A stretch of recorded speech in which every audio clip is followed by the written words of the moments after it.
Now, is Little Africa as a community, is that a term that's officially recognized by San Diego, or is that just a term that No. well known by the black people? Right, there's a black community. Okay. It wasn't a lot of things.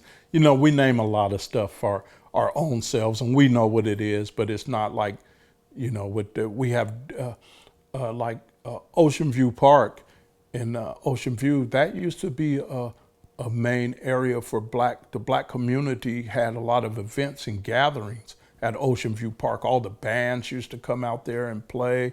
We had bands used to come out there and play on Sundays, and picnics, barbecues. Everybody converged on that park on Sundays, and it was called Ocean View Park. But the city don't call it Ocean View Park.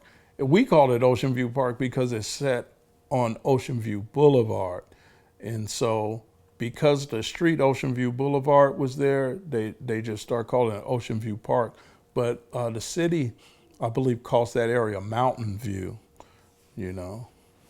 Okay. Now it's interesting because when I came down here along like 12 years ago, I did a video on Euclid and Imperial, the Four Corners of Death, and the police were there, and I asked them, "Hey, you guys want to say something about the Four Corners of Death?" And they didn't even acknowledge it.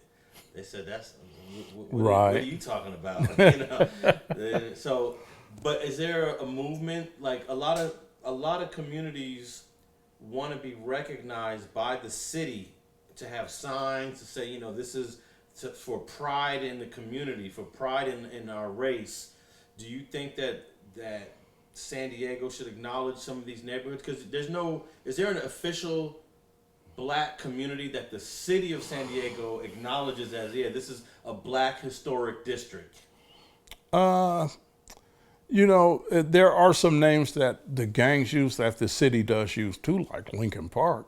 I mean, Lincoln Park, Bloods, and they call it Lincoln Park. Well, the city calls it Lincoln Park too, but that's one of the few that you get that name. Well, Skyline, they call that area Skyline. So that name is appropriate. But no, Lil Africa is not called Lil Africa. Emerald Hills is actually called Emerald Hills. The neighborhood is Choice View, is what they call Choice View.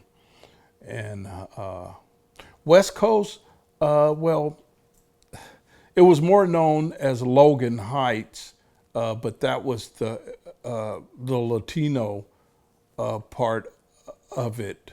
The actual name for West Coast was still in the air for me. I was trying to get some help with that. Were they calling it Logan Heights? Did that Logan Heights name apply to us first, or because West Coast was heavily, or the origin of the black community is the West Coast is like the Africa of the world. It's the origin of where everything started at. When black everything started in West Coast, and everybody lived in the West Coast first, and then they moved to different parts of town.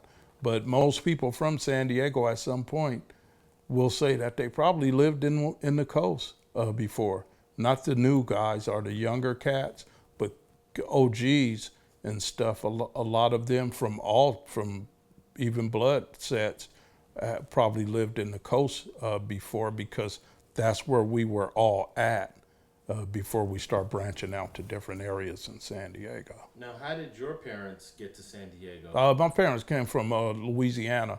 They was from New Orleans and parts of Louisiana, and they came out here, and set up shop, and they was first all lived in the coast. All my aunts lived in the coast, 31st and 31st and L Street. My aunts still live on 31st and L Street right now.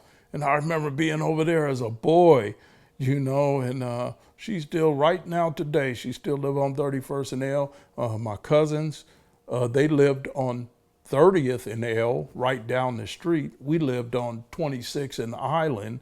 We moved to other parts of the coast before we all start moving out to other areas of San Diego, but most of it started in the coast. Do you have a lot of black homeboys that's got family tied to Louisiana as you do? You know what? I never have really asked. That's a good question.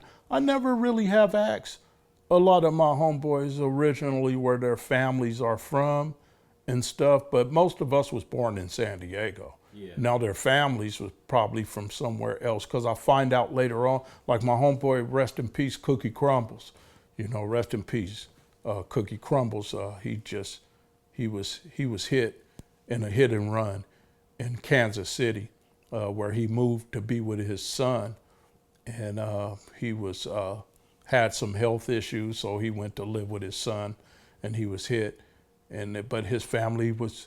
He apparently had family in Kansas City. I never knew that. I never knew that he had, my homeboy Salt Rock, rest in peace. I found out after he passed away that he had family in different states and everything. So we really did not question, ourselves, because most of us were born here, but our families came from somewhere else. We don't have no grown homies who came to the hood grown from another city like they do now. Have a lot of people, that's whole men moving from somewhere into a different place. We didn't. Now, did you talk about the Mexican communities, Mexican hoods in your book at all? Just Encanto, because that's where I lived and stuff. I don't talk about them because I don't know their origins, and so I stay away from that. What I do know, I know the origin of Encanto because I lived there, and I did used to run with a lot of little Latinos that claim the Vales. They was my friends when we was in school, so I seen them as boys playing on the playground, and I seen them later on with their Pendletons on and stuff, claiming the Vales. I was like, damn, okay. And they see me as a Crip, like, damn, that's, So they is Vario Encanto Locos, VEL, the Vels. How far back do they go? They go way back. I mean, shit. I remember when I was a teen and I used to go over to Paco's house. He had 3 brothers that was older than him, and they used to wear them Pendletons and stuff too. But I can't say that they were gangs, because a lot of the Latinos had car clubs and stuff back then too, and a lot of them it was part of the culture and stuff. A lot of how they dressed and stuff, and it didn't necessarily mean gangs. A lot of the lowrider car clubs and stuff, they wear the Pendletons and stuff. They don't really bang. It's just part of the culture.